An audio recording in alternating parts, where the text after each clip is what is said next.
Well, good Sunday morning, friends. Mark Holmes here, of course, with my buddy Cowboy Joe Boo, as well as Joe Bear. What's up, Joe Bear? In the house. And as always, I want to say thank you all for watching, commenting, subscribing, and being part of the Joe Boo Sports Report. Without you guys, as well as you ladies, you know that this literally does not work. It is game day. Game day. The offseason is completely gone.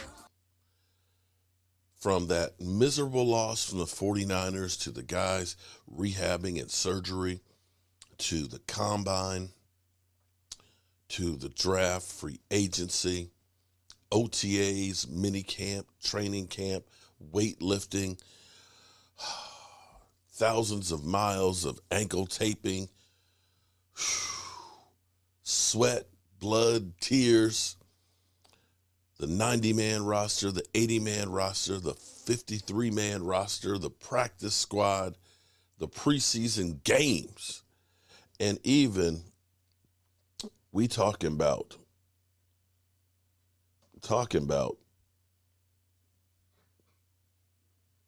because we sitting here, I'm supposed to be the franchise player, and we're in here talking about practice. I mean, listen, we talking about practice. Not a game. Not a games. Game, not a game. We were talking about practice. Not a game. Not the game that I go out there and die not the game that we love. And play every game like it's my last. We even talked about practice. Who looked great in practice? Who looked like a Hall of Famer in practice and then ends up not making the team? Ooh. I don't know about you, but I'm thrilled to death. It's raining outside right now, but the rain is not going to stop me. We're going to have a ball. We're going to be eating good food. We're going to watch Philly 500 melt down. Hope you guys join us here at 12:30. But right now, let's kind of get ourselves in the mood and geared up because we got a long time before our game. We got 12 hours before our game. So I need to pace myself, but I still got work to do. But this morning, let's get the injury report and everything that's going on ahead of the game here.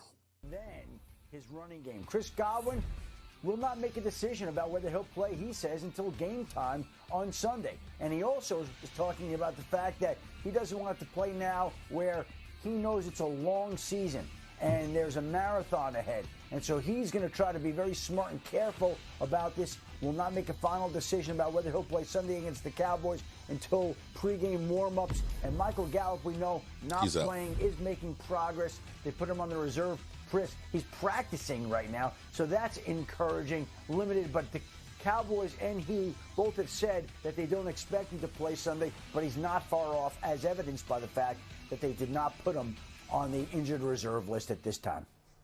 So there's a lot of information right now on the Cowboys, Adam, and let's get a little bit more of that as we carry on here. We're going to bring in Ed Werder there in Dallas. And Ed, the attention was on Gallup's health all week, right? But the Cowboys have some news in the injury front regarding quarterback Dak Prescott this afternoon. What's going on there?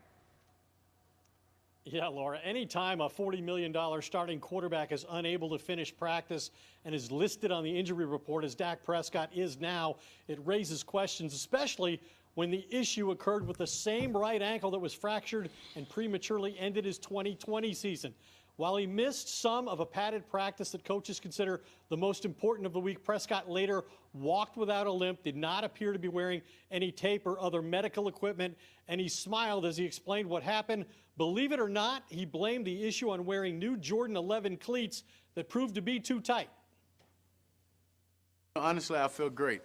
Something may come up in the report, but as you know, that's this league, and if you don't report a hangnail, you'll get suspended or they'll get fined, excuse me. So, but no, I feel great. I still feel the best that I felt in a very, very long time.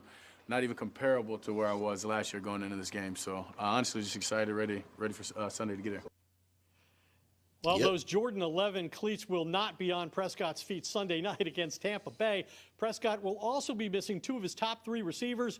Amari Cooper was traded to the Browns during the offseason, and Michael Gallup, as Adam said, not expected to play, even though he's begun practicing after his ACL injury late last season.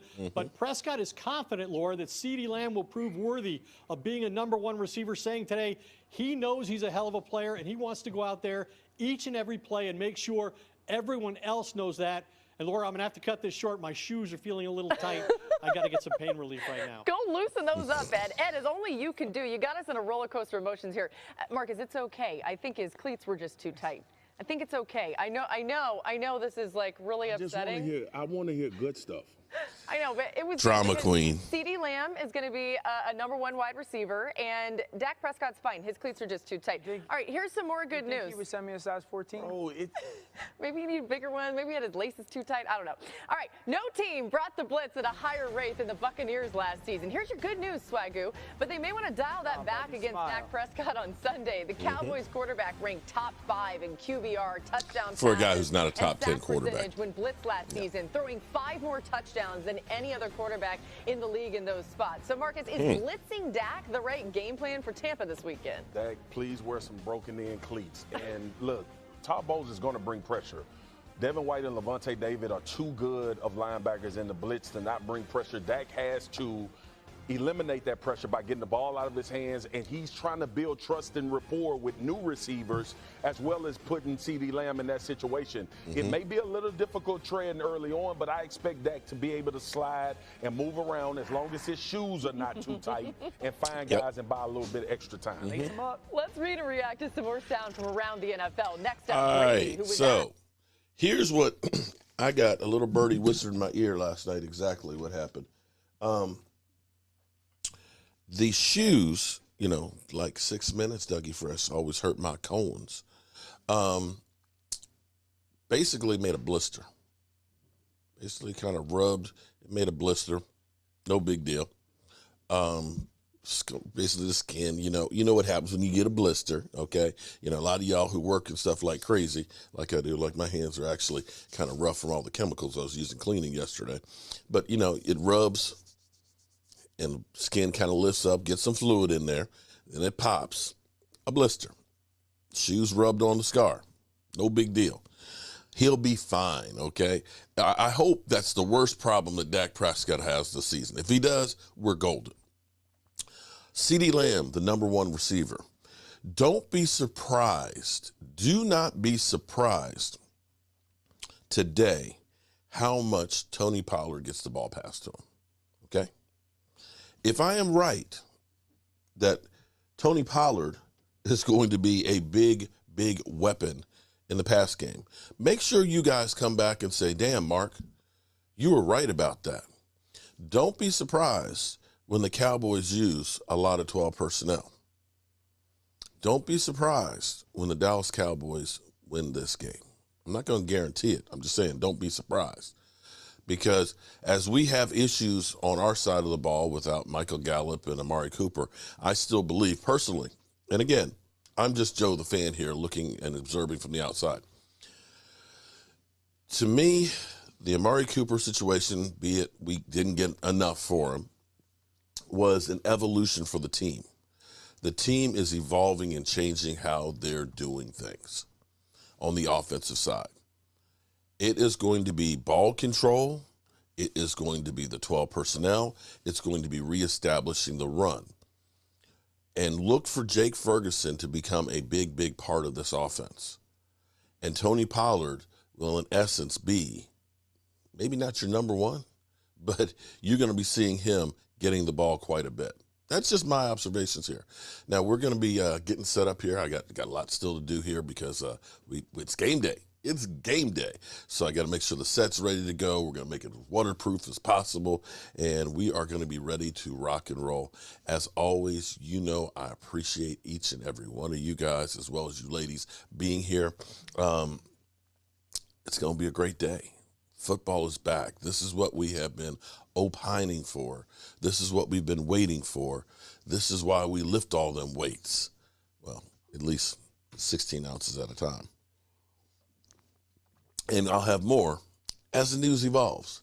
But right now, I'm going to get the studio set.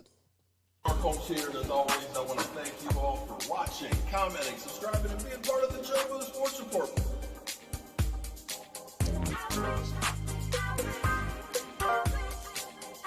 You did one hell of a job, and the only thing else I got to say is, how about them Cowboys?